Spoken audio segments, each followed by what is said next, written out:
Sustainable development goals में India की progress को ट्रैक करने वाला SDG India index 2023-24 NITI Aayog ने रिलीज कर दिया है। सस्टेनेबल डेवलपमेंट गोल्स में नेशनल एंड स्टेट लेवल पर हुई प्रोग्रेस को ट्रैक करने वाले इस इंडेक्स का ये 4th एडिशन है। 2023-24 के इंडेक्स में इंडिया का ओवरऑल स्कोर 71 है, वहीं 2020-21 में इंडिया का ओवरऑल स्कोर 66 था। इंडिया का ओवरऑल स्कोर कॉन्टिन्यूअसली इंक्रीज होता रहा है। If we talk about 2018, then India's overall score was 57, वहीं 2019-20 में ये स्कोर 60 था। You should know that SDGs that is sustainable development goals को 2015 में 2015 में यूएन जनरल असेंबली ने अडॉप्ट किया था। इन्हें 2030 तक कंप्लीट करना है। टोटल एसडीजीज हैं 17, but 16 SDGs are included in SDG India Index. Now with the help of statistics, हम SDGs में इंडिया की प्रोग्रेस को एनालाइज करेंगे। The first SDG is to eliminate poverty in all its forms and manifestations everywhere. The second SDG is to eliminate hunger and achieve food security. Third one is good health. The fourth SDG talks about quality education. Fifth SDG talks about gender equality. 6th SDG clean water और sanitation से related है। 7th affordable and clean energy से related है। The 8th SDG is related to dignified work and economic growth. 9th SDG is related to industry innovation and infrastructure. 10th SDG is related to reducing inequality. 11th SDG sustainable cities and communities से related है। The 12th SDG deals with responsible consumption and production and 13th SDG deals with climate change, that is very important. 14th SDG relates to life underwater. The 15th SDG relates to life on land. 16th SDG peace, justice and strong institutions से related है. Lastly, the 17th is related to partnership to achieve the goals. First goal poverty से related है। 2015-16 में India में 24.98% multi dimensional poverty थी। ये percentage decrease होकर 2019-21 में 14.96% हो गया है। During the period of 2013-14 to 2022-23, approximately 24.8 crore people have come out of multidimensional poverty. Second target, eradication of hunger से रिलेटेड है। इंडिया में wheat and rice productivity increase हुई है। इसके अलावा 99.01% बेनिफिशियरीज को नेशनल फूड सिक्योरिटी एक्ट 2013 में cover कर लिया गया है। थर्ड गोल हेल्थ से रिलेटेड है। इंडिया में मैटरनल मोर्टेलिटी रेट 97 पर 1 लाख लाइव बर्थ्स है। 93.23% children aged between 9 to 11 months are fully immunised. इसका मतलब उनका वैक्सीनेशन पूरा हो चुका है। Fourth target is quality education. इसमें 2021-22 में स्टूडेंट टीचर रेशियो 18 है। मोरओवर 88.65% स्कूल्स में इलेक्ट्रिसिटी एंड ड्रिंकिंग वाटर दोनों की फैसिलिटी है। फिफ्थ टारगेट जेंडर इक्वालिटी से रिलेटेड है। NFHS 5 के अकॉर्डिंग 15 to 59 एज ग्रुप में 53.9% वुमेन के पास मोबाइल फोन है जिसे वो खुद यूज करती हैं। NFHS 5 के अकॉर्डिंग हाउस होल्ड डिसीजंस में 88.7% वुमेन पार्टिसिपेट करती हैं। Sex ratio at birth is 9 to 9 females पर 1000 मेल्स। सिक्स टारगेट क्लीनलीनेस की बात करता है। इंडिया में हर इंडिविजुअल हाउस होल्ड में स्वच्छ भारत मिशन ग्रामीण के तहत टॉयलेट्स कंस्ट्रक्ट किए गए हैं। इसके अलावा 94.7% स्कूल्स में गर्ल्स के लिए फंक्शनल टॉयलेट्स हैं। Seventh goal sustainable and clean energy से रिलेटेड है। इंडिया में सौभाग्य योजना के तहत 100% households have access to electricity. Eighth goal talks about dignified work and economic growth. India में LFPR 61.6% है। LFPR means full form of LFPR is labour force participation rate. इसके अलावा unemployment rate 2018-19 के 6.2% के comparison में 2022-23 में 3.4% हो गई है। The ninth goal talks about infrastructure and innovation. India में 93.3% हाउस होल्ड्स में एटलीस्ट वन मोबाइल फोन तो है। सिमिलरली 95.08% विलेजेस में 3G और 4G कनेक्शन अवेलेबल है। 10th गोल इनइक्वालिटी का कम करने से रिलेटेड है। पंचायती राज इंस्टीट्यूशंस में वुमेन के पास 45.61% सीट्स हैं। सिमिलरली स्टेट लेजिस्लेचर्स में SC एंड ST का रिप्रेजेंटेशन 28.57% के अराउंड है। 11th goal is related to sustainable cities. 97% wards में door to door waste collection की फैसिलिटी है। इसके साथ ही म्युनिसिपल सॉलिड वेस्ट प्रोसेसिंग 78% के क्लोज पहुंच गई है। 12th goal talks about responsible consumption and production. अगर स्टैटिस्टिक्स पर बिलीव किया जाए तो 2022 में 91.05% बायोमेडिकल वेस्ट को ट्रीट किया गया है। 13th गोल क्लाइमेट चेंज से रिलेटेड है। 94.86% इंडस्ट्रीज एनवायरमेंटल स्टैंडर्ड्स फॉलो करती हैं। मोरओवर रिन्यूएबल एनर्जी रिसोर्सेज से इलेक्ट्रिसिटी प्रोडक्शन इंक्रीज हुआ है। 2024 में ये फिगर 43.28% है। 15th goal is related to life on earth. Forest report 2021 के अकॉर्डिंग फॉरेस्ट कवर में 1.11% कार्बन स्टॉक में इंक्रीज हुआ है। The 16th goal talks about strong institutions, justice and peace. मार्च 2024 तक इंडिया में 95.5% पॉपुलेशन आधार से कवर्ड है। चलिए अगली खबर देखें। स्पेन के टेनिस स्टार कार्लोस अल्कराज ने कॉन्सिक्यूटिवली सेकेंड टाइम विंबलडन टाइटल जीत लिया है। कार्लोस ने ये टाइटल सर्बिया के नोवाक जोकोविच को डिफीट कर जीता है। लास्ट ईयर भी अल्कराज ने विंबलडन के फाइनल में नोवाक जोकोविच को ही हराया था। अब कार्लोस अल्कराज के ट्रॉफी कैबिनेट में 4 ग्रैंड स्लैम टाइटल्स हैं। लास्ट मंथ ही उन्होंने फ्रेंच ओपन 2024 जीता। 2022 में अल्कराज ने यूएस ओपन जीता था। इस साल चेक रिपब्लिक की बारबोरा क्रेजिकोवा ने विंबलडन विमेन्स सिंगल्स चैंपियनशिप जीती है। उन्होंने ये विक्ट्री इटली की जैस्मीन पाओलिनी को डिफीट कर रजिस्टर किया। You should know that Barbora has her first Wimbledon title. Now what you should know about grand slam tournaments. Grand slam tournaments are also called majors. ये 4 annual tournaments tennis fraternity के लिए most important माने जाते हैं। ये tournaments highest ranking points and prize money offer करते हैं। Moreover, these tournaments attract the attention of the public and the media. These 4 Grand Slam tournaments are as follows. First is the Australian Open, which is held in January. Second is the French Open, which is organized between late May to early June. French Open को Roland Garros भी कहते हैं. Third one is Wimbledon, which takes place from late June to early July. Last, that is the fourth one, is the US Open, which is held in August September. Australian Open and US Open में matches hard court पर organise होते हैं, वहीं French Open is played on clay courts and Wimbledon is played on grass. To understand the importance of this news, consider a question asked in UPSC exam in year 2023। Let's go through the question. Question was, consider the following statements regarding the 44th Chess Olympiad 2022.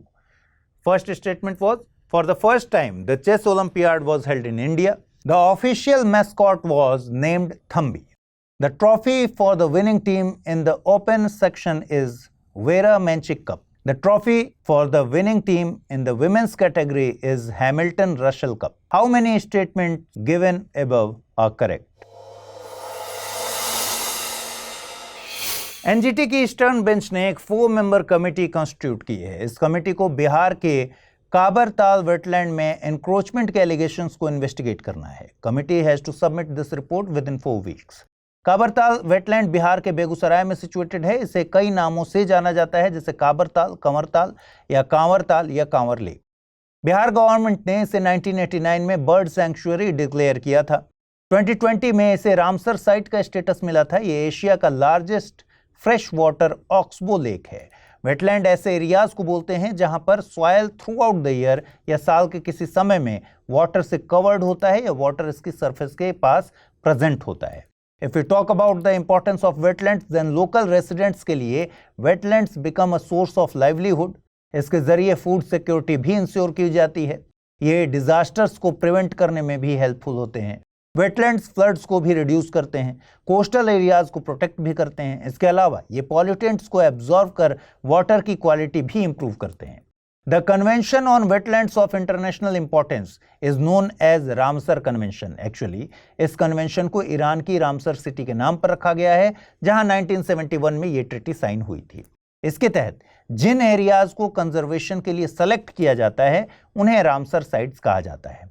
इस convention का purpose better management के जरिए world के wetlands को protect करना है। त्रिपुरा में खर्ची पूजा फेस्टिवल स्टार्ट हो गया है। इस ओकेजन पर प्राइम मिनिस्टर नरेंद्र मोदी ने त्रिपुरा के लोगों के साथ एंटायर कंट्री को कांग्रेचुलेट किया। इसके अलावा त्रिपुरा के चीफ मिनिस्टर मानिक साहा ने एम्फेसाइज किया कि खर्ची पूजा के फेस्टिवल की इंपॉर्टेंस नई जनरेशन को जाननी चाहिए। खर्ची पूजा पूरे वीक चलने वाला एक एनुअल फेस्टिवल है। इसमें चतुर्दश देवता के टेंपल में 14 गॉड्स एंड गॉडेसेस को वर्शिप किया जाता है। इसमें शिव, दुर्गा, विष्णु, लक्ष्मी, सरस्वती, कार्तिक, गणेश, ब्रह्मा, अबाधि यानी गॉड ऑफ वाटर, चंद्र, गंगा, अग्नि, कामदेव और हिमाद्री शामिल हैं। ऑन द फर्स्ट डे देवी देवताओं के आइडल्स को हावड़ा रिवर के होली वाटर में डिप किया जाता है। त्रिपुरा को लैंड ऑफ 14 गॉड्स भी कहते हैं, ये भी आपको जानना चाहिए। खर्ची पूजा में ट्राइबल एंड हिंदू रिलीजन्स का कॉम्बिनेशन देखने को मिलता है। ये एक ट्राइबल फेस्टिवल है, लेकिन इसमें हिंदू गॉड्स एंड गॉडेसेस को वर्शिप किया जाता है। इसमें 14 गॉड्स एंड गॉडेसेस के हेड्स को वर्शिप किया जाता है। हिंदू रिलीजियस प्रैक्टिसेस में हेड की वर्शिप करना एक्सेप्ट नहीं किया जाता, बट खर्ची पूजा को त्रिपुरा के हिंदूज एक्सेप्ट करते हैं। On the first day of this puja, state police देवी देवताओं के प्रेजेंस में इंडिया के नेशनल एंथम को रिसाइट करते हैं। इसके बाद चीफ प्रीस्ट द्वारा प्रोसेशन निकाला जाता है। चीफ प्रीस्ट को राजचंताई कहा जाता है। इस फेस्टिवल के सभी एक्सपेंसेस स्टेट गवर्नमेंट द्वारा उठाए जाते हैं। स्टेट गवर्नमेंट इसके लिए 1949 में साइन हुए एग्रीमेंट के प्रिंसिपल्स को फॉलो करती है। Now let's talk about Tripura. Tripura is a state located in the north east of India. Tripura अपने बॉर्डर्स बांग्लादेश, असम एंड मिजोरम के साथ शेयर करता है। यह बांग्लादेश से 3 sides north, west and south से सराउंडेड है। इस तरह त्रिपुरा का 84% बाउंड्री इंटरनेशनल बाउंड्री से सराउंडेड है। बंगाली, कोकबोरोक एंड इंग्लिश त्रिपुरा की ऑफिशियल लैंग्वेजेस हैं। आइए देखते हैं आज के टर्म ऑफ द डे में क्या है। Today's term of the day is doom scrolling. Doom scrolling या डूम सर्फिंग का मतलब है कॉन्टिन्यूअसली इंटरनेट पर ऐसा कंटेंट कंज्यूम करना जो कि नेगेटिव हो। कॉन्टिन्यूअसली, माइंडलेसली इस नेगेटिव कंटेंट को वीडियो, ऑडियो या न्यूज जैसे फॉर्मेट में कंज्यूम करना ही डूम स्क्रॉलिंग कहलाता है। कुछ स्टडीज इसे सोशल मीडिया पैनिक का नाम भी देती हैं। इसमें नेगेटिव कंटेंट कंज्यूम करने वाले इंडिविजुअल्स पेनफुल स्टोरीज को घंटों सुनते रहते हैं। ये इंडिविजुअल्स उन लोगों की स्टोरीज भी सुनते हैं जिन्हें वे फॉलो नहीं करते। कुछ स्टडीज बिलीव करती हैं कि ज्यादातर केसेस में डूम स्क्रॉलिंग करने वाले लोग किसी न किसी तरह की एंग्जाइटी से सफर कर रहे होते हैं। आइए अब देखें रैपिड न्यूज में क्या है खास। गवर्नमेंट ऑफ इंडिया ने अपने 100 डे एजेंडा के एग्जीक्यूशन के लिए 133 ऑफिसेज एंड ऑटोनोमस बॉडीज में ई ऑफिस प्लेटफॉर्म्स इंप्लीमेंट करने का प्लान रिवील कर दिया है। इस इनिशिएटिव को ministry of personnel public grievances and pensions के द्वारा लॉन्च किया गया है। इनिशिएटिव का ऑब्जेक्टिव गवर्नमेंट वर्क को ज्यादा स्ट्रीमलाइंड एंड डिजिटल बनाना है। E office digital India program का एक इंटीग्रल पार्ट है। इसे नेशनल इंफॉर्मेटिक्स सेंटर ने स्टार्ट किया था। इनके मेजर कंपोनेंट्स में e file, that is file management system, knowledge management system, work from anywhere and smart performance appraisal report recording online window शामिल है। ई ऑफिसेज गवर्नमेंट ऑफिसेज की functioning को responsive, effective, accountable and transparent बनाने में help करता है। CITES ने rosewood tree की हार्वेस्टिंग एंड ट्रेड के लिए गाइडलाइंस इशू की हैं। रोजवुड को हिंदी में शीशम कहते हैं। साइट्स रोजवुड की वेरियस स्पीशीज के इंटरनेशनल ट्रेड को ओवरसी करता है। इनमें डालबर्गिया, अब्जेलिया, खाया और टेरोकार्पस स्पीशीज शामिल हैं। इन स्पीशीज को अपेंडिक्स 2 में लिस्ट किया गया है। इससे ये रिवील हो जाता है कि ये इमीडिएट एक्सटिंक्शन के डेंजर से बाहर है, बट अगर इनके ट्रेड को रेगुलेट नहीं किया गया तो ये स्पीशीज एक्सटिंक्ट हो सकते हैं। You should know that the full form of sites is convention on international trade in species of wild fauna and flora. ये एक इंटरनेशनल अग्रीमेंट है। इसका ऑब्जेक्टिव ये इंश्योर करना है कि international trade in wild animals and plants से इनके एग्जिस्टेंस को थ्रेटन ना हो। इंडिया नवंबर 2024 में first world audio visual and entertainment summit host करेगा। Union information and broadcasting minister Ashwini Vaishnaw ने इसकी अनाउंसमेंट एक प्रोग्राम के दौरान में की। इस first world audio visual and entertainment summit को 55th film festival of India के साथ ऑर्गेनाइज किया जाएगा। इस फील्ड में इंडिया को एक business friendly country and investment destination के रूप में प्रेजेंट करना इस समिट का ऑब्जेक्टिव है। ये summit media and entertainment industry में डायलॉग, बिजनेस एंड कोलैबोरेशन को प्रमोट करने का प्लेटफॉर्म प्रोवाइड करेगी। Moreover, it will also help in exploring new opportunities and dealing with challenges. NITI Aayog ने ई फास्ट इंडिया इनिशिएटिव के तहत नीति गियर शिफ्ट चैलेंज लॉन्च किया। इसे IIM Bengaluru, smart freight centre India and other institutions के साथ कोलैबोरेशन में लॉन्च किया गया। इस चैलेंज का एम इनोवेटिव बिजनेस मॉडल्स के थ्रू जीरो एमिशन ट्रक्स को अडॉप्ट करना है, सो दैट कंट्री के इकोनॉमिक एंड एनवायरमेंटल चैलेंजेस को टैकल किया जा सके। इसमें ट्रांसपोर्टेशन सर्विसेज से associated individuals, researchers and other relevant individuals को इनोवेटिव बिजनेस मॉडल डेवलप करने के लिए इनवाइट किया जाता है। ये मॉडल कुछ इस तरह का होना चाहिए जो इलेक्ट्रिक ट्रक्स अडॉप्ट करने के financial, technical and operational challenges को एड्रेस करता हो। WHO एंड यूनिसेफ के लेटेस्ट डेटा के according diphtheria, pertussis, tetanus, DPT and measles vaccination miss करने वाले बच्चों की संख्या 2023 में इंक्रीज हुई है। लास्ट ईयर के कंपैरिजन में इन फिगर में 45% इंक्रीमेंट हुआ है। लेटेस्ट एस्टिमेशन के अकॉर्डिंग इंडिया उन 10 कंट्रीज में इंक्लूडेड है जहां ग्लोबली मीजल्स वैक्सीन से 55% चिल्ड्रन डिप्राइव्ड हैं।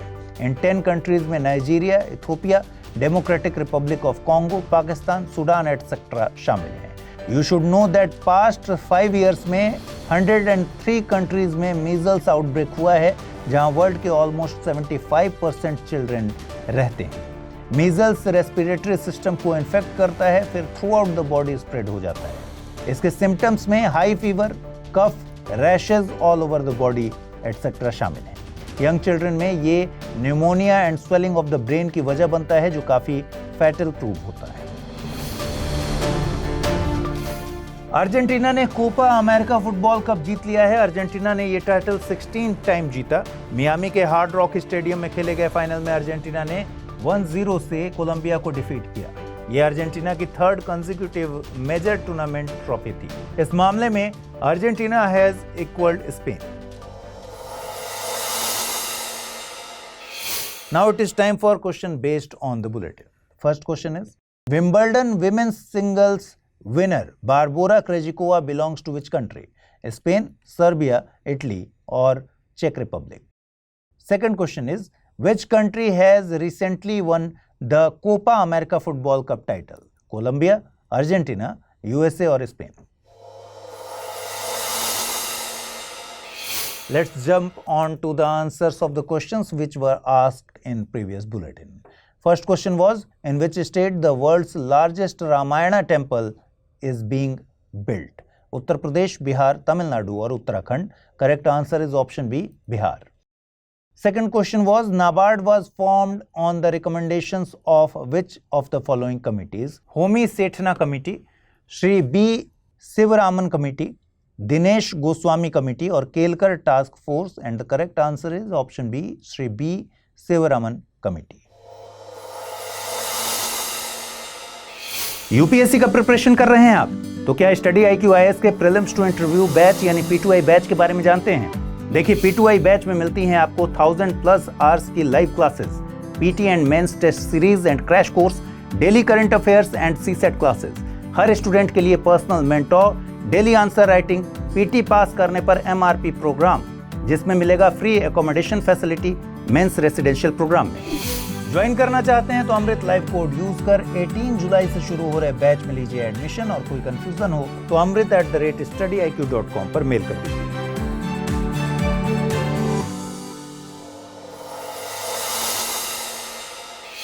साइंस ट्रांसलेशनल मेडिसिन में एक रिपोर्ट पब्लिश हुई है। इस जर्नल में पब्लिश हुई रिपोर्ट के अकॉर्डिंग एक नई ड्रग थेरेपी के जरिए इंसुलिन प्रोड्यूसिंग सेल्स सिर्फ 3 मंथ्स में 700% तक इंक्रीज हो सकते हैं, और अगर ये स्टडी ग्राउंड रियलिटी बन जाती है, then crores of people surviving with diabetes will get a new hope. Now let us go through some basic information about diabetes. हमारी बॉडी के पैंक्रियाज के बीटा सेल्स एक हार्मोन प्रोड्यूस करते हैं जिसका नाम है इंसुलिन। ये इंसुलिन ग्लूकोज को एनर्जी के तौर पर यूटिलाइज करने में हमारी बॉडी की हेल्प करता है। जब पैंक्रियाज के beta cells due to dysfunction और डैमेज इंसुलिन प्रोड्यूस नहीं कर पाते, then this condition is known as diabetes. There are two types of diabetes, type 1 diabetes and type 2 diabetes. Type 1 diabetes में बॉडी इंसुलिन बिल्कुल भी नहीं produce करती and because of this type 1 diabetes patients को every day insulin लेनी पड़ती है। Type 1 diabetes generally children and teenagers में डायग्नोज की जाती है। In type 2 diabetes body produces very little amount of insulin. Type 2 diabetes किसी भी एज में हो सकती है। ये डायबिटीज का सबसे कॉमन टाइप है। अपने डाइट एंड लाइफस्टाइल में चेंजेस करके टाइप 2 डायबिटीज को कंट्रोल किया जा सकता है। Now we will try to understand कि इस नई ड्रग थेरेपी में आखिर क्या होगा। इस थेरेपी में दो ड्रग्स को कंबाइन किया गया है, जिसमें एक है हार्मिन। हार्मिन कुछ प्लांट से ऑब्टेन होती है। ये बीटा सेल्स में DYRK1A एंजाइम का फॉर्मेशन प्रिवेंट कर देती है। दूसरी ड्रग है GLP-1 रिसेप्टर एगोनिस्ट। ये डायबिटीज की मेडिसिन की ही एक क्लास है जिसमें ओजेम्पिक भी इंक्लूडेड है। इस ड्रग थेरेपी को रैट्स पर टेस्ट किया गया है। इसमें ह्यूमन बीटा सेल्स को रैट्स में इम्प्लांट किया गया and then drug was tested on them. इस ड्रग ने रैट्स में बीटा सेल्स में 700% तक का इंक्रीज शो किया है। Currently, this research is based on animals. Humans में इसका क्लिनिकल ट्रायल अभी पेंडिंग है। पैंक्रियाज का endocrine part insulin and glucagon जैसे हार्मोन्स प्रोड्यूस करता है, वहीं इसका exocrine part pancreatic juice produce करता है। बिहार स्टेट गवर्नमेंट ने union ministry of agriculture and farmers welfare के सामने बिहार के मखाना के रिगार्डिंग कुछ इंपॉर्टेंट डिमांड्स प्रेजेंट की हैं। Among these demands, first demand is MSP for makhana. Second one is to improve the condition of the National Research Center for makhana located in Darbhanga. Bihar government ने centre से मखाना के लिए MSP यानी minimum support price declare करने की demand की है। MSP के अनाउंसमेंट CCEA यानी cabinet committee on economic affairs के द्वारा CACP यानी commission for agricultural cost and prices की रिकमेंडेशन पर की जाती है। प्रेजेंटली गवर्नमेंट 22 क्रॉप्स के लिए MSP डिक्लेयर करती है, जिसमें रबी एंड खरीफ दोनों ही क्रॉप्स शामिल हैं। शुगर कैन इन 22 क्रॉप्स में शामिल नहीं है, ये ध्यान रखिएगा। You should know that MSP of sugarcane is called FRP, that is fair and remunerative prices. मखाना भी गवर्नमेंट की MSP लिस्ट में इंक्लूड नहीं है। Now we will try to understand why Bihar is demanding MSP for मखाना। मखाना एक aquatic crop है जिसे बिहार के 10 districts में ग्रो किया जाता है। इंडिया के टोटल मखाना प्रोडक्शन में बिहार का शेयर 85% के अराउंड है। Most of these districts are connected with the Mithila region of Bihar. 2022 में बिहार के मिथिला मखाना को GI टैग अवार्ड किया गया था। Less amount of cholesterol, sodium and fat is present in this makhana. इसमें प्रोटीन एंड मिनरल्स अबंडेंस में प्रेजेंट होते हैं और इसी वजह से इसे वेट लॉस के लिए एक आइडियल स्नैक माना जाता है। You should know that worldwide the maximum amount of makhana is produced in India. वहीं इंडिया में highest production of makhana takes place in Bihar. Now let us discuss the second demand of Bihar government. Union Ministry of Agriculture and Farmers Welfare ने 9th 5-year plan के तहत बिहार के दरभंगा में Indian council of agricultural research national research centre that is ICARNRC for makhana को approve किया था। इसका objective makhana crop को डेवलप एंड कंजर्व करना था। ईयर 2002 में इस ऑर्गेनाइजेशन ने काम करना स्टार्ट किया, बट ईयर 2005 में इसका administrative control ICAR research complex for eastern region RCER Patna को हैंडओवर कर दिया गया। Due to this its national tag was also abolished, but मई 2023 में national research centre for makhana Darbhanga को रिस्टोर किया गया था। इसके मैंडेट में दूसरे एक्वाटिक क्रॉप को भी इंक्लूड किया गया। इसके नेशनल स्टेटस को रिस्टोर किया गया, बट प्रेजेंटली इसमें 10 एम्प्लॉयज ही हैं, जबकि sanctioned number of employees is 42। अभी तक फुल टाइम डायरेक्टर भी अपॉइंट इसमें नहीं किया गया है। यूनियन मिनिस्ट्री ने इस पर कॉग्निजेंस लेने की बात कही है। इधर चांदीपुरा वायरस ने गुजरात में अलार्मिंग सिचुएशन क्रिएट कर दी है। एक्चुअली चांदीपुरा वेस्कुलो वायरस CHPV की वजह से 6 डेथ्स रिकॉर्ड की गई हैं। इस वायरस को कॉमनली चांदीपुरा वायरस कहा जाता है। इंडिया में चांदीपुरा वायरस का आउटब्रेक 1965 में महाराष्ट्र के चांदीपुरा विलेज में हुआ था। इसी वजह से ह्यूमंस के बीच फीवर स्प्रेड हो गया था। 1967 में virus research centre of Pune ने इसे आर्बो वायरस के तौर पर क्लासिफाई किया था। आर्बो वायरस का मतलब वायरस का ट्रांसमिशन आर्थ्रोपोड वेक्टर्स के थ्रू होता है। This virus belongs to the rhabdoviridae family. इसके वेक्टर्स में sand flies, ticks and mosquitoes शामिल हैं। High fever along with diarrhoea and vomiting इसके सिम्टम्स हैं। चांदीपुरा वायरस की वजह से हाई मेनिंजाइटिस भी हो सकता है। करंटली इसके ट्रीटमेंट के लिए कोई एंटी वायरल ट्रीटमेंट अवेलेबल नहीं है। इमरजेंसी केसेस में न्यूरोलॉजिकल कॉम्प्लिकेशंस को प्रिवेंट करने के लिए मेडिकेशन किया जाता है। साइंटिस्ट्स के अकॉर्डिंग चांदीपुरा वायरस गिने चुने मैमेलियन वायरसेस में से एक है जो अपने होस्ट सेल में स्ट्रक्चरल चेंज कर देते हैं। पैलेस्टाइन को लेकर इंडिया को फ्रीक्वेंटली क्वेश्चन किया जाता है, बट फॉरेन पॉलिसी कभी भी पब्लिक ओपिनियन से डिसाइड नहीं होती। रिसेंटली फाइनेंशियल ईयर 2024-25 के लिए पैलेस्टाइन को दिए जाने वाले फंड्स की फर्स्ट इंस्टॉलमेंट इंडिया ने रिलीज कर दी है। फाइनेंशियल ईयर 2024-25 के लिए इंडिया को UNRWA यानी United Nations relief and work agency for Palestine refugees in near east के लिए $5 मिलियन का फंड रिलीज करना है। In the first tranche India has released a fund of $2.5 million.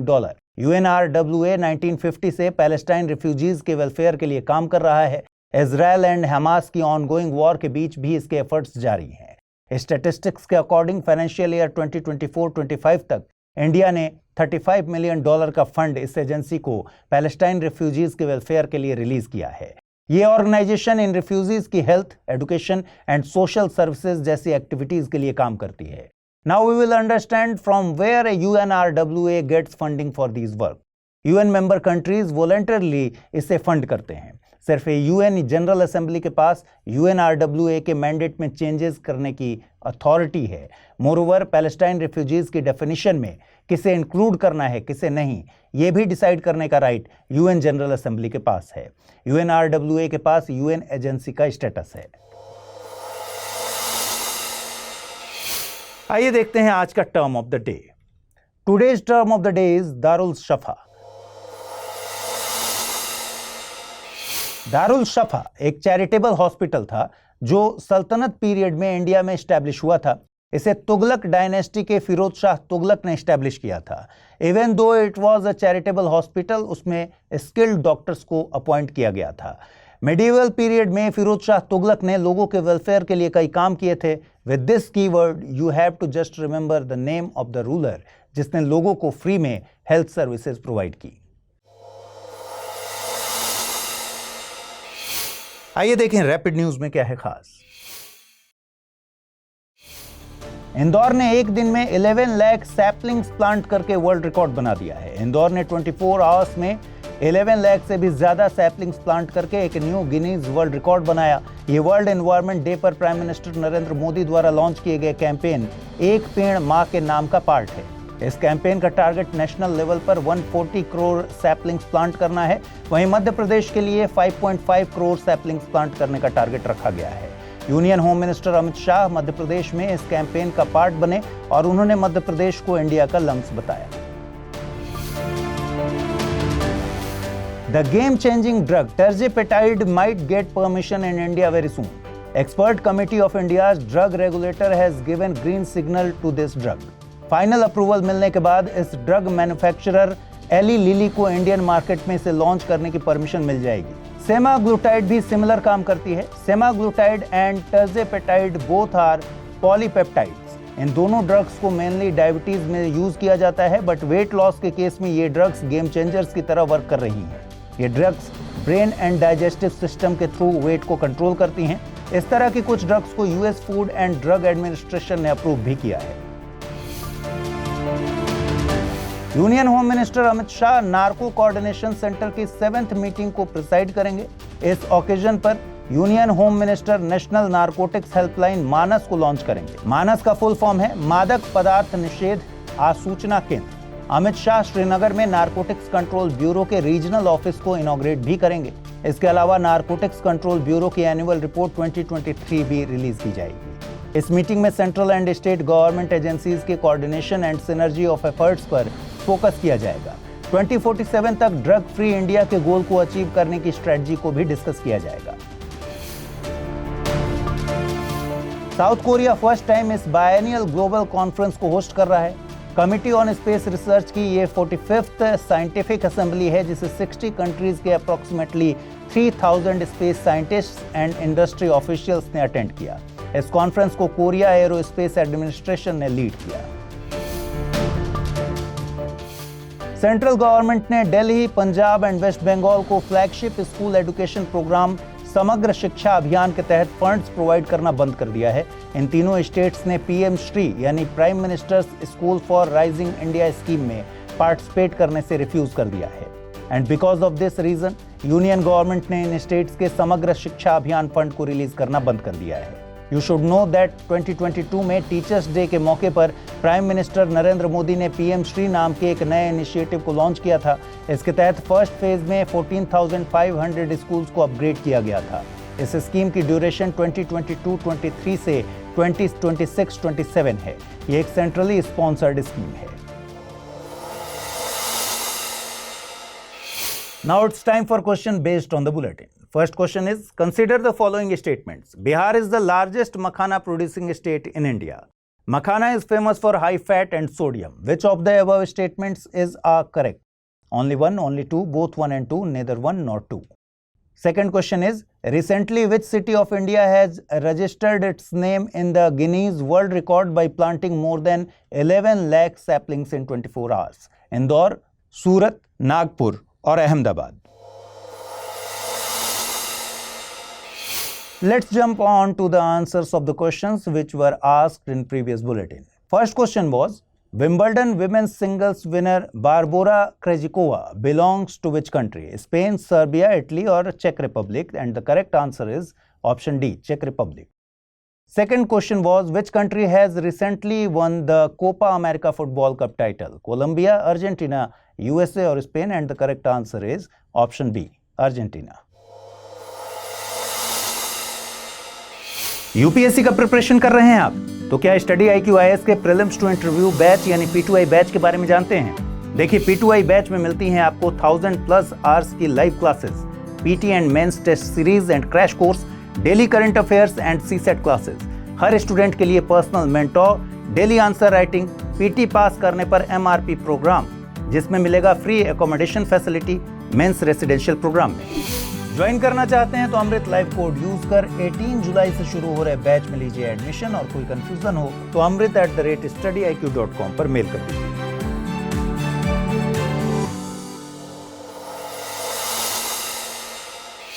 Union government ने नीति आयोग को रिकॉन्स्टिट्यूट करने के लिए एक नोटिफिकेशन इशू किया है। दिस मींस दैट नीति आयोग के कंपोजिशन में चेंज किया गया है। ये चेंजेस मेनली स्पेशल इन्वाइटीज के नंबर में आया है। पहले नीति आयोग में 5 स्पेशल इन्वाइटीज थे। Now this number has been increased to 11। Now let us quickly understand the composition of NITI Aayog. Prime minister of India इसके चेयरपर्सन होते हैं। That means presently Indian prime minister Narendra Modi NITI Aayog के चेयरपर्सन हैं। इसके वाइस चेयरपर्सन को prime minister of India ही appoint करते हैं। वाइस चेयरपर्सन की रैंक कैबिनेट मिनिस्टर के इक्विवेलेंट होती है। Presently this post is held by Suman K Bery. इसके फुल टाइम मेंबर्स के पास मिनिस्टर ऑफ स्टेट का स्टेटस होता है। फुल टाइम मेंबर्स में scientist VK Saraswat, agricultural economist Ramesh Chand, paediatrician VK Paul and economist Arvind Virmani शामिल है। मैक्सिमम 4 मेंबर्स इसके एक्स ऑफिशियो मेंबर्स हो सकते हैं। ये मेंबर्स गवर्नमेंट ऑफ इंडिया के काउंसिल ऑफ मिनिस्टर्स में से ही होते हैं। They are nominated by the prime minister of India.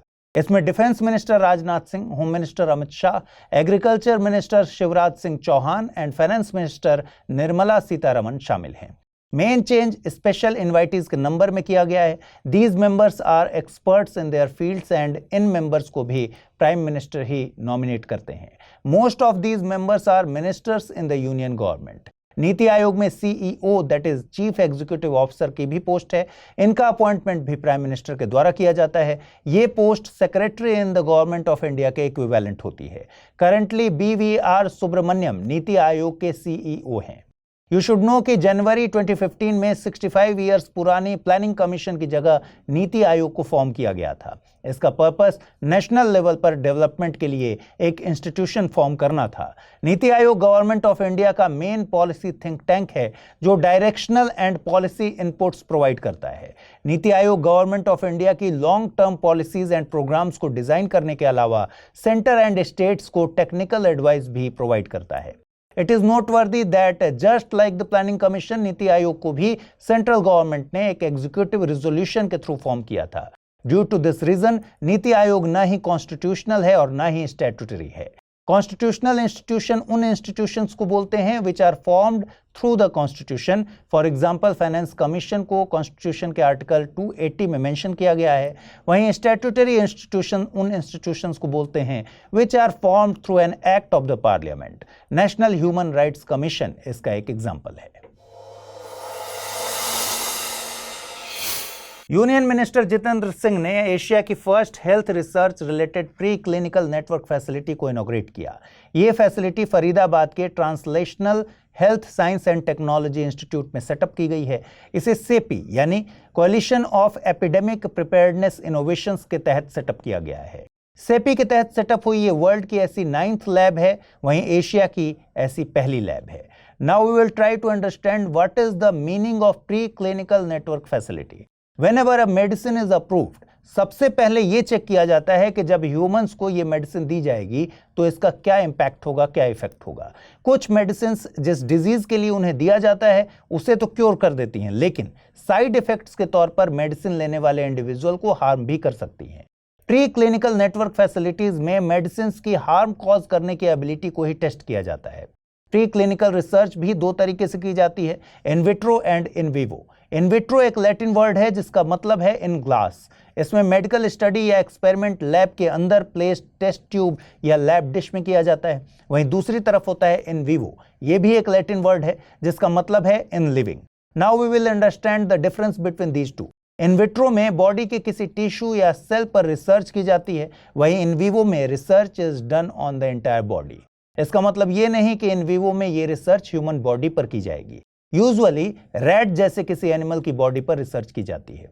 इससे ये फाइंड आउट करने की कोशिश की जाती है कि how will the drug work on the human body. Few moments ago मैंने एक ऑर्गेनाइजेशन सेपी के बारे में मेंशन किया था। देखिए, सेपी एक पब्लिक प्राइवेट अलायंस है। इस अलायंस का एम वर्ल्ड को फ्यूचर एपिडेमिक्स से प्रोटेक्ट करना है। इसकी प्रायोरिटी लिस्ट में Nipah, chikungunya, Ebola, Lassa and Covid जैसे डिजीजेज इंक्लूड हैं।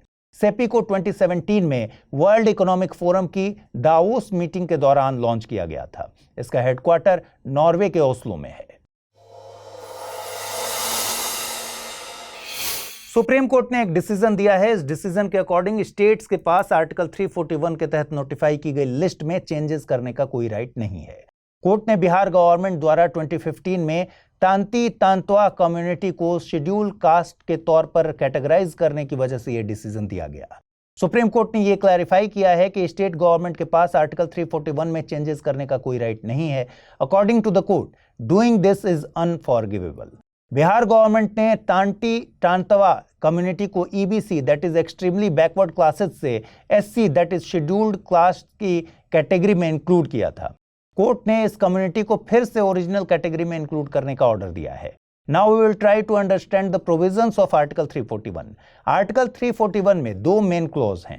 पहले क्लॉज में यह मेंशन किया गया है कि प्रेसिडेंट ऑफ इंडिया किसी भी स्टेट या यूटी की किसी भी कास्ट को पब्लिक नोटिफिकेशन के थ्रू शेड्यूल्ड कास्ट में स्पेसिफाई कर सकते हैं। स्टेट के मामले में प्रेसिडेंट गवर्नर से कंसल्ट करने के बाद ऐसा करते हैं। वहीं दूसरे क्लॉज में यह मेंशन किया गया है कि इंडियन पार्लियामेंट में बाय लॉ पब्लिक नोटिफिकेशन के थ्रू लिस्ट में शेड्यूल्ड कास्ट को इंक्लूड या इससे एक्सक्लूड कर सकता है। Now we can draw a conclusion कि इंडियन कॉन्स्टिट्यूशन के अकॉर्डिंग इस लिस्ट में किसी कम्युनिटी को इंक्लूड या इससे एक्सक्लूड करने का राइट सिर्फ पार्लियामेंट के पास है। जब बिहार गवर्नमेंट ने चेंजेस किए तो कोर्ट ने इसे अनकॉन्स्टिट्यूशनल डिक्लेयर कर दिया। सुप्रीम कोर्ट के अकॉर्डिंग आर्टिकल 341 के तहत नोटिफाई की गई लिस्ट में सिर्फ पार्लियामेंट ही चेंजेस कर सकती है। इंडिया, इंडोनेशिया एंड ऑस्ट्रेलिया के बीच trilateral focal point meeting organise हुई। इस मीटिंग का मेन ऑब्जेक्टिव इंडो पैसिफिक की सिचुएशन को रिव्यू करना है। इस मीटिंग के दौरान तीनों कंट्रीज ने free, open and rule based Indo Pacific region में काम करने पर स्ट्रेस किया।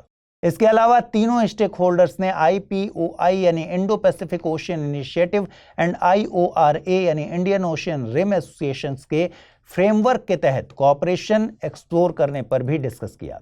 मोरओवर, इन कंट्रीज ने मैरीटाइम अवेयरनेस में, मैरीटाइम पॉल्यूशन में एंड ब्लू इकोनॉमी में कोऑपरेट करने की पॉसिबिलिटीज को भी डिस्कस किया। Indo Pacific ocean initiative India के मैरीटाइम नेबर्स के बीच रीजनल कोऑपरेशन को इनहैंस करने and safe maritime region create करने के लिए लॉन्च किया गया है। पहली बार इसका suggestion Indian prime minister Narendra Modi ने 14th ईस्ट एशिया समिट के दौरान दिया था। ये इनिशिएटिव फॉलोइंग 7 एरियाज में कोऑपरेशन पर बेस्ड है। First is maritime security, second is marine ecosystem, third is marine resources, fourth is capacity building and resource sharing, fifth is disaster risk mitigation and management, sixth is science, technology and educational cooperation, and lastly the 7th area of cooperation is trade, connectivity and maritime transport. You should know that Indian Ocean Rim Association एक inter governmental organisation है जिसका establishment 7 मार्च 1997 को हुआ था। इसका purpose Indian ocean की bordering countries के बीच regional cooperation and sustainable development को प्रमोट करना है। इसका हेडक्वार्टर मॉरिशस के एबेने में लोकेटेड है। इंडियन ओशन रिम एसोसिएशन में 23 मेंबर कंट्रीज हैं एंड 12 डायलॉग पार्टनर्स हैं। Its member countries include Australia, Bangladesh, Comoros, France, India, Indonesia, Iran, Kenya, Madagascar, Malaysia, Maldives, Mauritius, Mozambique, Oman, Seychelles, Singapore, Somalia, South Africa, Sri Lanka, Tanzania, Thailand, United Emirates and Yemen.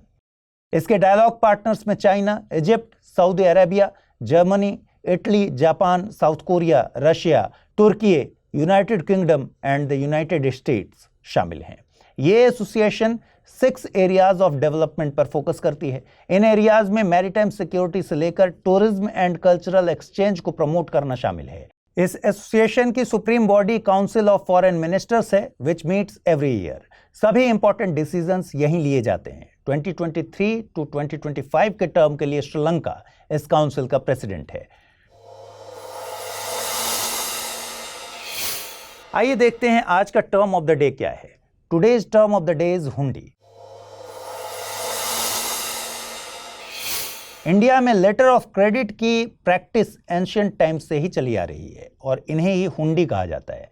देखिए, जब traders cash में transactions करते हैं तो कोई problem नहीं होती, but जब बिजनेस क्रेडिट पर किया जाता है यानी जब बिजनेस उधारी में किया जाता है, then hundi is a solution to this problem. जब ट्रेडर्स डील के दौरान इमीडिएटली पेमेंट नहीं कर पाते, then a letter of credit is given to the seller. ये लेटर ऑफ क्रेडिट एक फिक्स्ड टाइम पीरियड के लिए होता है। इस डॉक्यूमेंट में लिखा होता है कि trader will pay this much money on this fixed date. RBI के अकॉर्डिंग हुंडी इनफॉर्मल सिस्टम का एक पार्ट है। It does not have any legal status. इसे नेगोशिएबल इंस्ट्रूमेंट्स एक्ट 1881 के तहत भी कंसिडर नहीं किया जाता। According to RBI, present time में हुंडी को बिल ऑफ एक्सचेंज से कंपेयर किया जाता है। बिल ऑफ एक्सचेंज एक फाइनेंशियल डॉक्यूमेंट है in which one person orders another to pay a fixed amount on a fixed date, but ये बिल ऑफ एक्सचेंज से ज्यादा मॉडर्न डे चेक्स के इक्विवेलेंट है जिन्हें लोकल बैंकर्स द्वारा इशू किया जाता है। अब टाइम है रैपिड न्यूज का। इंडिया में 11th एंड 12th ऑफ सितंबर के बीच second Asia Pacific ministerial conference on civil aviation organise होगी। Government of India and international civil aviation organisation इस कॉन्फ्रेंस को ज्वाइंटली ऑर्गेनाइज करेंगे। 40 countries including China and Pakistan इसमें पार्टिसिपेट करेंगी। ग्लोबल एयर ट्रैफिक में Asia Pacific region significantly contribute करता है। Total global air traffic में एशिया पैसिफिक रीजन का शेयर 33% से भी ज्यादा है। If we talk about India, then we are currently the 3rd largest aviation market in the domestic sector. Last decade में India में एयरक्राफ्ट्स एंड एयरपोर्ट्स के numbers भी इंक्रीज हुए हैं। It is noteworthy that the first Asia Pacific Ministerial Conference on Civil Aviation was held in Beijing in 2018. China की Apstar 6E satellite ने Hong Kong में in orbit technology verification and ground station technology को successfully pass कर लिया है। इसका मतलब ये हुआ कि satellite has been fully launched after successfully passing all the in orbit tests. ये चाइना की फर्स्ट कम्युनिकेशन सैटेलाइट है which is entirely powered by electric propulsion. China Aerospace Technology Corporation के द्वारा डेवलप्ड ये सैटेलाइट जियो स्टेशनरी ऑर्बिट में operate करेगी। इसे जनवरी 2023 में लॉन्ग मार्च 2C रॉकेट के थ्रू लॉन्च किया गया था। इसे 15 ईयर्स तक लास्ट करने के लिए डिजाइन किया गया है। इसका ऑब्जेक्टिव साउथ ईस्ट एशिया में efficient and high capacity broadband communication services provide करना है। ओमान कोस्ट के पास एक ऑयल टैंकर के कैप्साइज होने के बाद 16 मेंबर्स का पूरा क्रू मिसिंग है। क्रू में 13 इंडियंस एंड 3 श्रीलंकन नेशनल्स थे। सर्च ऑपरेशन के लिए इंडियन नेवी ने INS टेक को डिप्लॉय कर दिया है। सल्तनत मैरीटाइम सिक्योरिटी सेंटर की इंफॉर्मेशन के अकॉर्डिंग कोमोरोस फ्लैग वाला एक ऑयल टैंकर रस मदराका से 25 नॉटिकल माइल्स साउथ ईस्ट में दुक्म पोर्ट सिटी के पास कैप्साइज यानी पलट गया। दुक्म पोर्ट ओमान के साउथ वेस्टर्न कोस्ट पर लोकेटेड है। The vessel has been identified as Prestige Falcon. यह वेसल 2007 में बिल्ट हुआ 117 metre long oil products tanker है। गवर्नमेंट ने इंडिया के लिए e mobility R&D road map रिलीज कर दिया है। ये comprehensive road map electric vehicle technology में इंडिया को ग्लोबल लीडर के तौर पर एस्टैब्लिश करने का एम करता है। 4 main focus areas of the road map are energy storage cells, EV aggregates, materials and recycling and charging and refuelling. ये रोड मैप इन की एरियाज में सेल्फ रिलायंट बनने का 5-ईयर प्लान प्रोवाइड करता है। ये 2030 तक एमिशन को 45% तक रिड्यूस करने के प्लान को अचीव करने में एंड नेट जीरो के टारगेट को भी अचीव करने में हेल्प करेगा। इस रोड मैप को automotive research association of India ने प्रिपेयर किया है। Union government all India level पर रूटीन इम्यूनाइजेशन की एक इलेक्ट्रॉनिक रजिस्ट्री मेंटेन करने के लिए यूविन पोर्टल लॉन्च करने की तैयारी में है। Union ministry of health and family welfare के तहत यूविन पोर्टल कोविड-19 वैक्सीन मैनेजमेंट सिस्टम कोविन की तरह ही डिजाइन किया गया है। करंटली वेस्ट बंगाल को छोड़कर यूविन सभी स्टेट्स एंड यूनियन टेरिटरीज में पायलट मोड में है। इस प्लेटफॉर्म का यूज हर प्रेग्नेंट वुमेन को रजिस्टर एंड वैक्सीनेट करने, न्यू बॉर्न चाइल्ड की बर्थ रजिस्टर करने एंड इम्यूनाइजेशन प्रोग्राम्स को ट्रैक करने के लिए किया जाएगा। Now it's time for question based on the bulletin. The first question is, Asia's first health research related preclinical network facility has been launched in which city? Indore, Faridabad, Pune or Bengaluru? Second question is, who appoints the vice chairperson in Niti Aayog? President of India, Prime Minister of India, Union Home Minister or none of these? Now let's jump on to the answers of the questions which were asked in previous bulletin. First question was, consider the following statements. Bihar is the largest makhana producing state in India. Makhana is famous for high fat and sodium. Which of the above statements is or are correct? Only one, only two, both one and two, neither one nor two. Correct answer is option A, only one. And the second question is, recently, which city of India has registered its name in the Guinness World Record by planting more than 11 lakh saplings in 24 hours? Indore, Surat, Nagpur or Ahmedabad? And the correct answer is option A, Indore. UPSC का preparation कर रहे हैं आप, तो क्या study IQ IAS के prelims to interview batch यानी P2I batch के बारे में जानते हैं? देखिए, P2I बैच में मिलती हैं आपको 1000+ आवर्स की live classes, PT and mains test series and crash course, daily current affairs and CSET classes. हर स्टूडेंट के लिए personal mentor, daily answer writing, PT pass करने पर MRP प्रोग्राम, जिसमें मिलेगा free accommodation facility mains residential programme में। Join करना चाहते हैं तो अमृत लाइव कोड यूज कर 18 जुलाई से शुरू हो रहे बैच में लीजिए एडमिशन। और कोई कंफ्यूजन हो तो amrit@studiiq.com पर मेल कर दीजिए।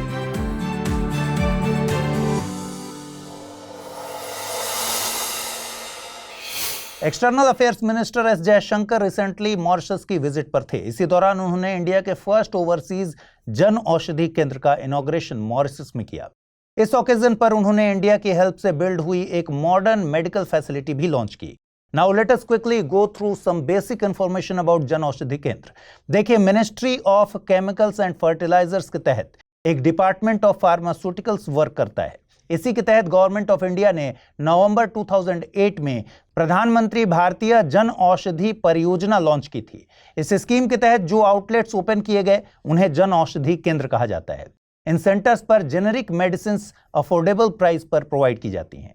इस स्कीम को इंप्लीमेंट करने के लिए एक एजेंसी काम करती है जिसका नाम है PMBI, which stands for pharmaceuticals and medical devices bureau of India. You should know कि जो एक्टिव इंग्रेडिएंट्स ब्रांडेड मेडिसिन में होते हैं वही जेनेरिक मेडिसिन में भी होते हैं। Also they are as effective as generic medicine, but generic medicine branded medicine के कंपैरिजन में चीप होती हैं। लो प्राइस का मतलब यह नहीं होता कि इनकी क्वालिटी में भी किसी तरह की डेफिशिएंसी हो। इनके लो प्राइस का रीजन कुछ और है। वी ऑल अंडरस्टैंड कि जब किसी डिजीज या बीमारी के लिए मेडिसिन प्रिपेयर की जाती है तो पहले उस पर काफी रिसर्च की जाती है। उसके बाद एक केमिकल कंपोजिशन डिसाइड होता है जो इस डिजीज को क्योर करने में इफेक्टिव होगा। यही इस मेडिसिन का जेनेरिक नेम होता है जो all over the world same होता है। बट डिफरेंट कंपनीज इस मेडिसिन को अपने ब्रांड नेम से पेटेंट करवा लेती हैं। ये companies manufacturing, patent and marketing पर स्पेंड करती हैं and that's why their medicines are expensive. किसी मेडिसिन के जेनेरिक वर्जन को सेल करने में सिर्फ मैन्युफैक्चरिंग कॉस्ट आती है, हेंस ये मेडिसिन्स चीप होती हैं। जेनेरिक वर्जन को ब्रांड नेम से सेल करने के लिए क्लिनिकल ट्रायल्स की भी रिक्वायरमेंट नहीं होती। जेनेरिक मेडिसिन मैन्युफैक्चर करने की परमिशन ब्रांड के पेटेंट पीरियड एक्सपायर होने के बाद मिल जाती है। वी ऑल नो कि इंडिया के हिमाचल प्रदेश में शिमला एंड धर्मशाला समेत कई प्लेसेस में तिब्बतन कम्युनिटी के लोग रिसाइड करते हैं। रिसेंटली USA के प्रेसिडेंट जो बाइडेन को थैंक करने के लिए तिब्बतन कम्युनिटी के लोगों ने शिमला में एक सेरेमनी ऑर्गेनाइज की थी। इस ओकेजन पर तिब्बत के traditional circle dance Gorshey organise किया गया। Let's understand the reason behind the organisation of this ceremony. Whole world knows कि चाइना ने इलीगली तिब्बत को ऑक्यूपाई किया है। USA चाइना को अपनी हेगेमनी के लिए एक थ्रेट के तौर पर देखता है। सो USA को जहां भी चाइना को टारगेट करने का चांस मिलता है वो उससे टारगेट और काउंटर करता है एंड इंटरनेशनल रिलेशंस में ये बहुत कॉमन है। रिजॉल्व तिब्बत एक्ट भी इसी पर्पस को पूरा करता है। The resolve Tibet act was passed by the Congress of the USA in June 2024। Recently इसे USA के प्रेसिडेंट का अप्रूवल भी मिल गया है। इस एक्ट में तिब्बत के अगेंस्ट चाइना जो डिसइंफॉर्मेशन स्प्रेड करता है उसे काउंटर करने के लिए फंड्स का भी प्रोविजन है। ये एक्ट चाइना के इस क्लेम को भी चैलेंज करता है कि एंशिएंट टाइम से तिब्बत चाइना का पार्ट है। एक्ट में चाइना से यह डिमांड की गई है कि चाइना दलाई लामा या उनके रिप्रेजेंटेटिव्स के साथ साथ तिब्बतन कम्युनिटी के डेमोक्रेटिकली इलेक्टेड लीडर्स के साथ without any pre condition differences को रिजॉल्व करने के लिए मीनिंगफुल एंड डायरेक्ट डायलॉग करे। इट इज नोटवर्दी कि यह फर्स्ट टाइम नहीं है जब US तिब्बत के सपोर्ट में कोई एक्ट लेकर आया हो। US ने इससे पहले भी 2 बार Tibetan policy act 2002 and the Tibetan policy and support act 2020 introduce किया था। The international covenant on civil and political rights को UN जनरल असेंबली ने 1966 में अडॉप्ट किया था and then it came into force in 1972। India ने इसे ratify किया है। The international covenant on economic, social and cultural rights को भी इंडिया ने रेटिफाई किया है। छत्रपति शिवाजी महाराज द्वारा वॉर में यूज की जाने वाली वाघ नख को इंडिया लाया गया है। इसे लंदन के विक्टोरिया एंड एल्बर्ट म्यूजियम से मुंबई लाया गया। इसकी अनाउंसमेंट महाराष्ट्र के मिनिस्ट्री ऑफ कल्चरल अफेयर्स ने लास्ट ईयर की थी। इस वाघ नख को मुंबई से सतारा ले जाया जाएगा जहां इसे अनवेल किया जाएगा। इसे सतारा के म्यूजियम में छत्रपति शिवाजी महाराज के पीरियड के दूसरे आर्टिफैक्ट्स के साथ डिस्प्ले किया जाएगा। गवर्नमेंट प्रपोजल के अकॉर्डिंग ये वाघ नख विक्टोरिया एंड एल्बर्ट म्यूजियम द्वारा महाराष्ट्र गवर्नमेंट को 3 इयर्स के लिए दिया गया है। इसे महाराष्ट्र के कई म्यूजियम्स में शोकेस किया जाएगा। यू शुड नो कि वाघ नख और टाइगर क्लॉज का यूज छत्रपति शिवाजी महाराज ने अफजल खान को किल करने के लिए किया था। अफजल खान बीजापुर की आदिल शाही सल्तनत में जनरल था। वाघ नख टाइगर क्लॉज की शेप का एक डैगर या खंजर होता है। In terms of population Maharashtra second position पर है। In Maharashtra there are a large number of people who speak Marathi language. Chhatrapati Shivaji Maharaj सिर्फ महाराष्ट्र के लिए ही नहीं बल्कि पूरे इंडिया के लिए एक ग्रेट हिस्टोरिकल पर्सनालिटी हैं, बट मराठी कम्युनिटी के लिए वो बेहद स्पेशल हैं। Now let us go through some basic information about Chhatrapati Shivaji Maharaj. Shivaji Maharaj की लीडरशिप में एक इंडिपेंडेंट मराठा स्टेट एस्टेब्लिश हुआ था। छत्रपति शिवाजी महाराज प्रेजेंट डे के महाराष्ट्र के पुणे डिस्ट्रिक्ट में शिवनेरी फोर्ट में पैदा हुए थे। Name of his father was Shahji Bhosale and उनकी मदर का नाम जीजाबाई था। शिवाजी महाराज पर उनके गुरु समर्थ रामदास का काफी इन्फ्लुएंस था। शिवाजी महाराज की लाइफ में ट्रीटी ऑफ पुरंदर काफी इंपॉर्टेंट रही। ये ट्रीटी मुगल्स की साइड से जनरल जय सिंह एंड शिवाजी के बीच साइन हुई थी। It is said that Shivaji का कोरोनेशन काशी के फेमस स्कॉलर गंगा भट्ट द्वारा रायगढ़ के फोर्ट में 1674 में किया गया था। शिवाजी महाराज ने छत्रपति का टाइटल अज्यूम किया। ईयर 2024 में छत्रपति शिवाजी महाराज के तिलक के 350 ईयर्स कंप्लीट हो गए हैं। इस ओकेजन पर महाराष्ट्र गवर्नमेंट ने वाघ नख को लाने का काम किया। You must have heard about the guerrilla warfare technique. Shivaji अपने ओपोनेंट्स के अगेंस्ट गुरिल्ला वॉरफेयर का यूज करते थे। गुरिल्ला एक वॉर मेथड यानी युद्ध पद्धति है। कॉमन लैंग्वेज में इसे छापामार युद्ध भी कहते हैं। इस वॉर मेथड में स्मॉल मिलिट्री यूनिट्स एनिमी को पीछे से अटैक कर काफी डैमेज पहुंचाती थी। उनका एडमिनिस्ट्रेशन 2 पार्ट्स में डिवाइडेड था। One part which was directly under the control of Marathas, उसे स्वराज कहते थे। Other part was under the Mughals, but वहां चौथ कलेक्ट किया जाता था। एक लॉन्ग कोस्ट लाइन को अक्वायर करने के बाद छत्रपति शिवाजी महाराज ने अपनी नेवी को बिल्ड करने पर फोकस किया। उन्हें समझ आ गया था कि एक स्ट्रांग नेवी ही उन्हें सी का कंट्रोल दिला सकती थी। मराठा एडमिनिस्ट्रेशन के काउंसिल ऑफ मिनिस्टर्स को अष्टप्रधान कहा जाता था। छत्रपति शिवाजी महाराज की डेथ 1680 में हुई थी। इलेक्शंस का फेज जब आता है, पब्लिक के लिए कई अनाउंसमेंट साथ लेकर आता है। अब 2024 में महाराष्ट्र में असेंबली इलेक्शंस हैं, तो महाराष्ट्र गवर्नमेंट ने इलेक्शन से पहले लाडला भाई योजना लॉन्च की है। इस स्कीम के तहत महाराष्ट्र के मेल स्टूडेंट्स को जिन्होंने 12th क्लास पास कर ली है, उन्हें 6000 रुपीज पर मंथ दिए जाएंगे। वहीं डिप्लोमा होल्डर्स को पर मंथ 8000 और ग्रेजुएट्स को पर मंथ 10,000 रुपीज दिए जाएंगे। इसके अलावा यूथ को 1 ईयर के लिए फैक्ट्री में ट्रेनिंग भी दी जाएगी ताकि उन्हें जॉब्स के लिए वर्क एक्सपीरियंस मिल सके। Earlier the Maharashtra government had launched Ladli Behna Yojana. इसमें हर महीने इकोनॉमिकली बैकवर्ड विमेन को 1500 रुपए 1500 रुपीज दिए जाएंगे।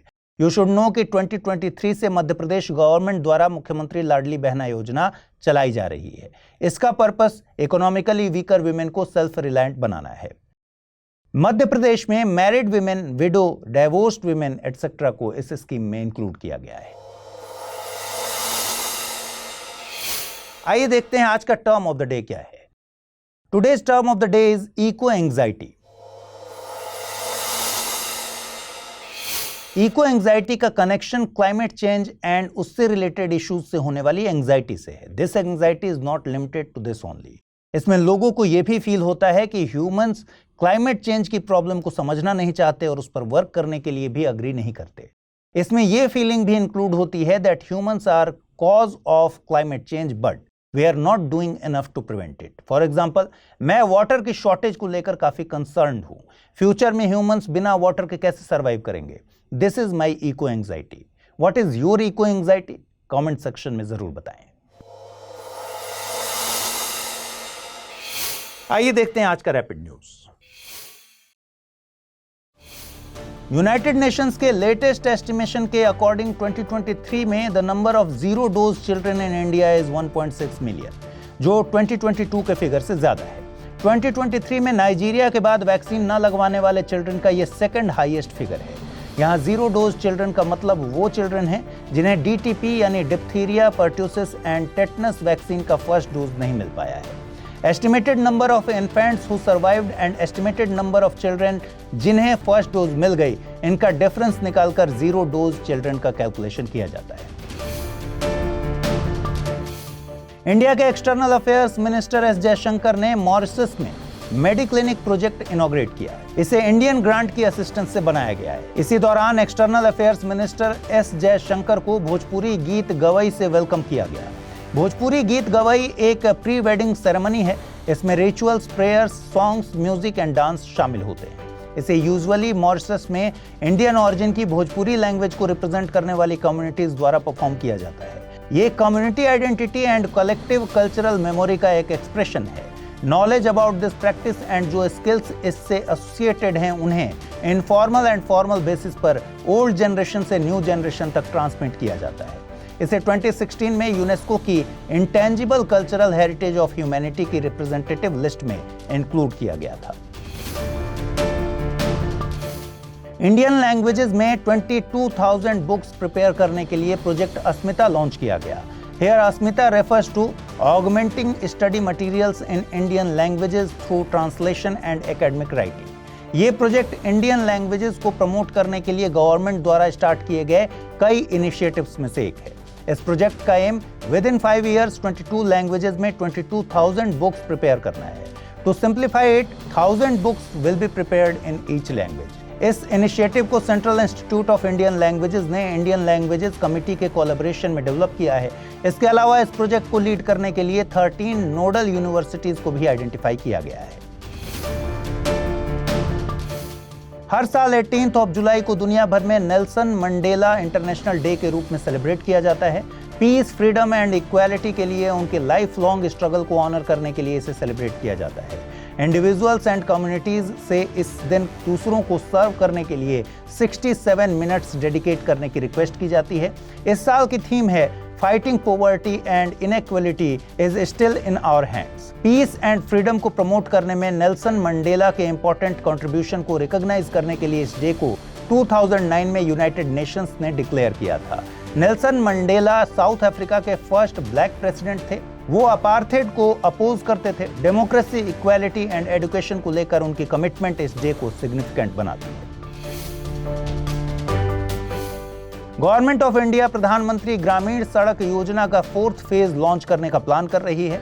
इस 4th फेज के तहत प्लेन एरियाज में 250 से ज्यादा पॉपुलेशन वाले 50,000 settlements and special category status में 100 से ज्यादा पॉपुलेशन वाले सेटलमेंट्स को रोड से कनेक्ट किया जाएगा। ये मिनिस्ट्री ऑफ रूरल डेवलपमेंट के 100 डे एजेंडा का पार्ट होगा। इस फेज में with in 50 kilometres of national highway network villages and settlements तक कनेक्टिविटी को इंप्रूव करने पर एम्फेसाइज किया जाएगा। यू शुड नो दैट प्रधानमंत्री ग्रामीण सड़क योजना का फर्स्ट फेज 25 दिसंबर 2000 को then prime minister Atal Bihari Vajpayee ने लॉन्च किया था। इस स्कीम का सेकेंड फेज 2013 में स्टार्ट हुआ एंड थर्ड फेज की शुरुआत 2019 में हुई। Now it's time to see question based on the bulletin. First question is, India's first overseas Jan Aushadhi Kendra has been inaugurated in which country? Mauritius, Maldives, Nepal or Bangladesh? Second question is, the Council of Ministers named Ashta Pradhan existed in Gupta administration, Chola administration, Maratha administration or Vijayanagar administration? Let's jump on to the answers of the questions which were asked in previous bulletin. First question was, Asia's first health research related pre-clinical network facility has been launched in which city? Indore, Faridabad, Pune or Bengaluru? Correct answer is option B, Faridabad. And the second question was, who appoints the vice chairperson in Niti Aayog, President of India, Prime Minister of India, Union Home Minister or none of these? Correct answer is option B, Prime Minister of India. UPSC का preparation कर रहे हैं आप, तो क्या study IQ IAS के prelims to interview batch यानी P2I batch के बारे में जानते हैं? देखिए, P2I बैच में मिलती हैं आपको 1000+ आवर्स की live classes, PT and mains test series and crash course, daily current affairs and CSET classes. हर स्टूडेंट के लिए personal mentor, daily answer writing, PT pass करने पर MRP प्रोग्राम, जिसमें मिलेगा free accommodation facility mains residential programme में। Join करना चाहते हैं तो अमृत लाइव कोड यूज कर 18 जुलाई से शुरू हो रहे बैच में लीजिए एडमिशन, और कोई कंफ्यूजन हो तो amrit@studiiq.com पर मेल कर दीजिए।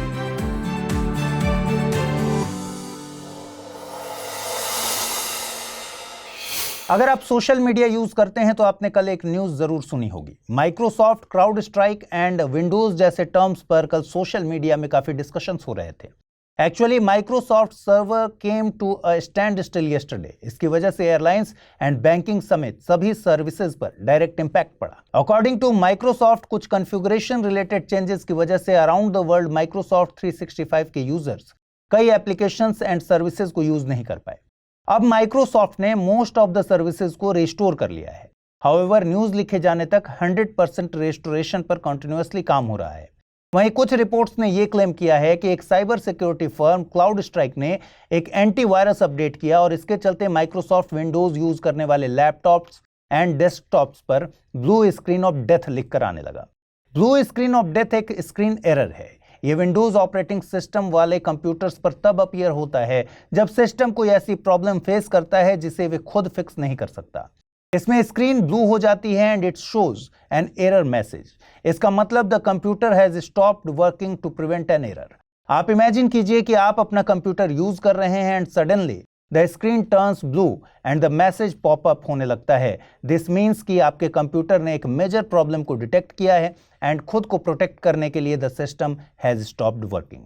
इसे फिक्स करने के लिए आपको अपना कंप्यूटर रीस्टार्ट करना पड़ेगा एंड ये भी फाइंड आउट करना पड़ेगा कि इस प्रॉब्लम का रूट कॉज क्या है। माइक्रोसॉफ्ट एक कंपनी है। इस कंपनी ने विंडोज नाम का एक प्रोडक्ट बनाया। Windows is an OS that is operating system. Operating system के तौर पर विंडोज सबसे ज्यादा पॉपुलर है। ऑपरेटिंग सिस्टम अपने आप में एक सॉफ्टवेयर है जो किसी कंप्यूटर के हार्डवेयर एंड दूसरे सॉफ्टवेयर्स को कंट्रोल करता है। हम ऑपरेटिंग सिस्टम को एक प्राइमरी सिस्टम कंसीडर कर सकते हैं जो दोनों हार्डवेयर और सॉफ्टवेयर से कम्युनिकेट करके सिस्टम को फंक्शनल बनाता है। It is noteworthy that just like computers, whether you have a laptop or tablet, smartwatch or smartphone, सब में एक ऑपरेटिंग सिस्टम होता है। You must have heard about India's struggle against colonial power. इस struggle में 1857 का रिवॉल्यूशन एक ऐसा पॉइंट है जहां से इंडियन फ्रीडम स्ट्रगल की बिगिनिंग कंसीडर की जाती है। 19 जुलाई को इस रिवॉल्यूशन के हीरो रहे मंगल पांडे की बर्थ एनिवर्सरी मनाई गई। Mangal Pandey was born in Ballia, Uttar Pradesh. वैसे तो इस रिवॉल्यूशन के कई social, economic and political reasons हैं, बट इस रिवॉल्यूशन के इमीडिएट रीजंस में से मिलिट्री रीजन को मेंशन किया जाता है। During the period of lord Canning, the general service enlistment act की अनाउंसमेंट ईयर 1856 में हुई। इस एक्ट के अकॉर्डिंग इंडियन सोल्जर्स को यह एक्सेप्ट करना था कि उन्हें वॉर के लिए सी क्रॉस कर अब्रॉड जाना होगा। They could not refuse this. वहीं इंडियंस उस टाइम तक सी ट्रेवल को एक रिलीजियस सिन कंसिडर करते थे।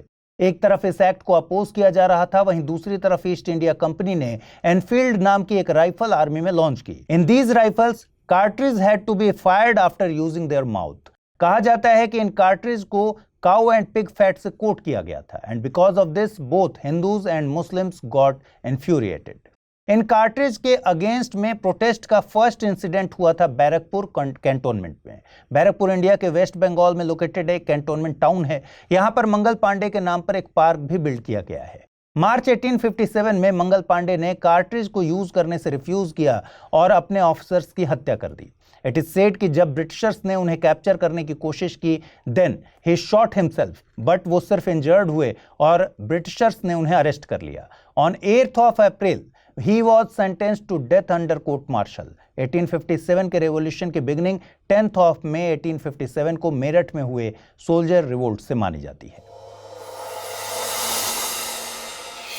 You must have heard about the Cassini mission of Saturn. ये मिशन कैसिनी ह्यूजेंस के नाम से फेमस हुआ था। इसमें कैसिनी एक स्पेसक्राफ्ट था जिसे नासा ने प्रिपेयर किया था, वहीं ह्यूजेंस एक लैंडर था जिसे यूरोपियन स्पेस एजेंसी ने प्रिपेयर किया था।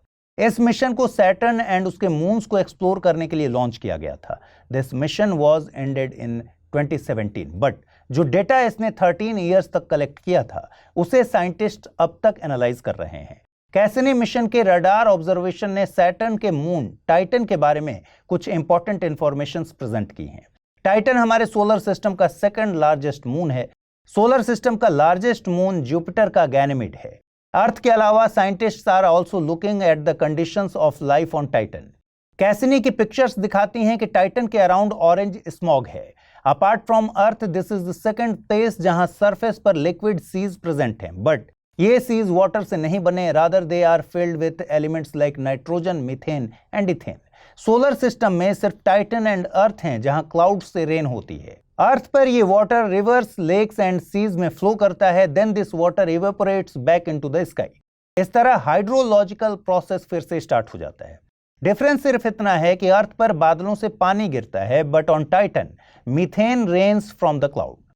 इस पूरी रिसर्च पर नेचर कम्युनिकेशंस नाम की जर्नल ने एक रिपोर्ट पब्लिश की है। According to this report, Titan earth के जैसा ही एक प्लेस है जिसमें मीथेन बेस्ड हाइड्रोलॉजिकल प्रोसेस होते हैं। टाइटन के नॉर्थ पोल पर प्रेजेंट 3 सीज को स्टडी किया गया है। They have been named as Kraken Mare, Ligeia मरे एंड पुंगा मरे। रिसेंटली न्यू दिल्ली में national symposium on bamboo organise हुआ था। इसे DNRLM यानी दीनदयाल अंत्योदय योजना नेशनल रूरल लाइवलीहुड मिशन के द्वारा United states agency for international development के कोलैबोरेशन में ऑर्गेनाइज किया गया। इस ओकेजन पर इंडिया में बैम्बू कल्टीवेशन पर एक कॉम्प्रिहेंसिव हैंडबुक रिलीज की गई so that small farmers specially women इससे इंफॉर्मेशन गैदर कर सकें। इस पूरे इवेंट का एम विमेन को इकोनॉमिकली एम्पावर करना, बैम्बू कल्टीवेशन के जरिए sustainable development and livelihood opportunities को प्रमोट कर रहा है। अंडर द दीनदयाल अंत्योदय योजना 1 करोड़ रूरल विमेन को लखपति दीदी बनाने का टारगेट रखा गया है। लखपति दीदी से मतलब है कि विमेन की एनुअल इनकम 1 लाख रुपीस होनी चाहिए। यू शुड नो कि इंडिया में बैम्बू की 136 स्पीशीज ग्रो की जाती हैं। इस स्पीशीज डाइवर्सिटी में इंडिया चाइना के बाद सेकंड पोजीशन पर है। Bamboo is also called green gold, poor man's timber and cradle to coffin timber. India में बैम्बू कल्टीवेशन को प्रमोट करने के लिए नेशनल बैम्बू मिशन को 2006-07 में एक सेंट्रली स्पॉन्सर्ड स्कीम के तौर पर लॉन्च किया गया था। 2014-15 में इसे mission for integrated development of horticulture के साथ मर्ज कर दिया गया and this situation lasted till 2015-16। इसके बाद रीस्ट्रक्चर्ड नेशनल बैम्बू मिशन 2018-19 में लॉन्च किया गया। इस मिशन को एक हब एंड स्पोक मॉडल के तौर पर इंप्लीमेंट किया गया था। इसका एम बैम्बू सेक्टर की इंटायर वैल्यू चेन को डेवलप करना है, साथ ही फार्मर्स को मार्केट से कनेक्ट करना भी इसका एम है। इस मिशन को ministry of agriculture and farmers welfare के department of agriculture, cooperation and farmers welfare द्वारा इंप्लीमेंट किया जाता है। You should know that bamboo is a species of the grass family. 2017 में इंडियन फॉरेस्ट एक्ट 1927 में अमेंडमेंट करके bamboo was removed from the definition of the tree.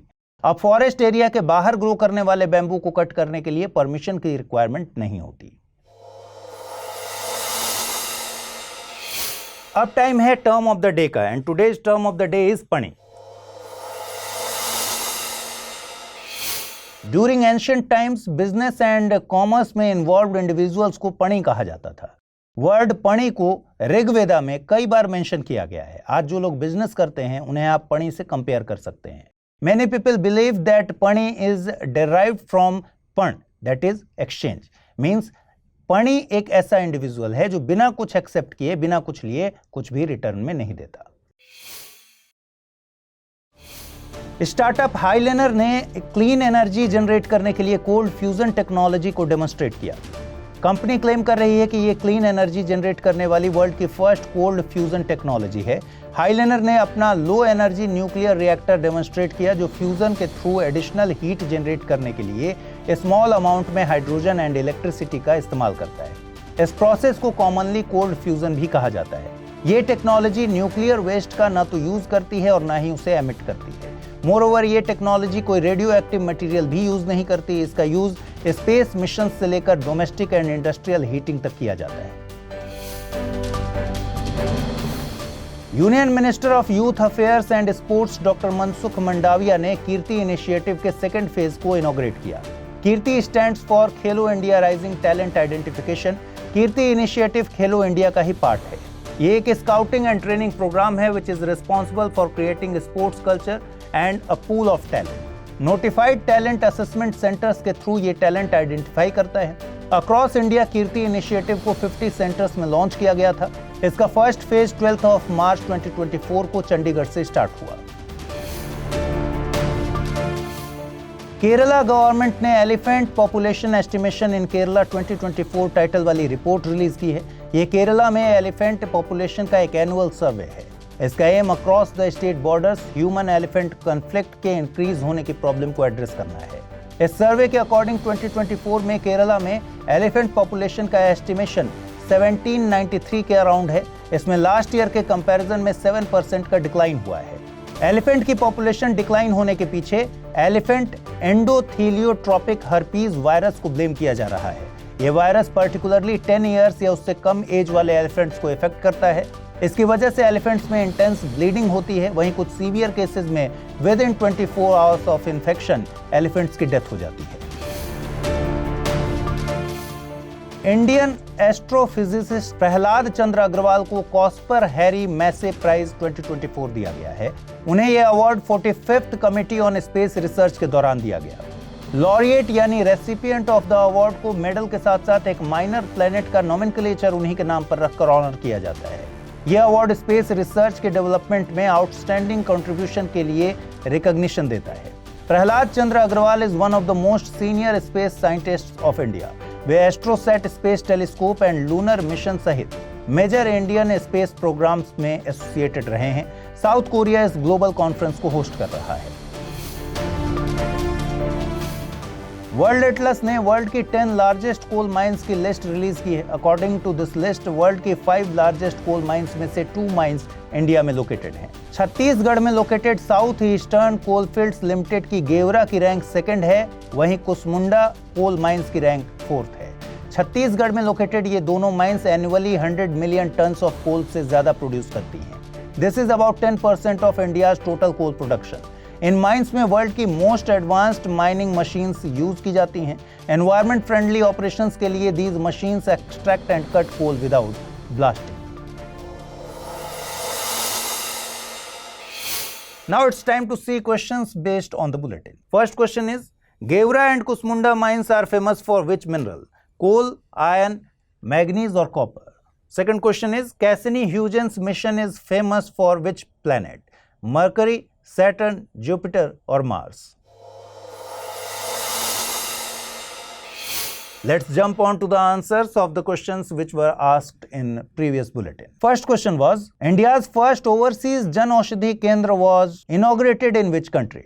Mauritius, Maldives, Nepal or Bangladesh? And the correct answer is option A, Mauritius. Second question was, the Council of Ministers named Ashtapradhan existed in Gupta administration, Chola administration, Maratha administration or Vijayanagar administration? And the correct answer is option C, Maratha administration.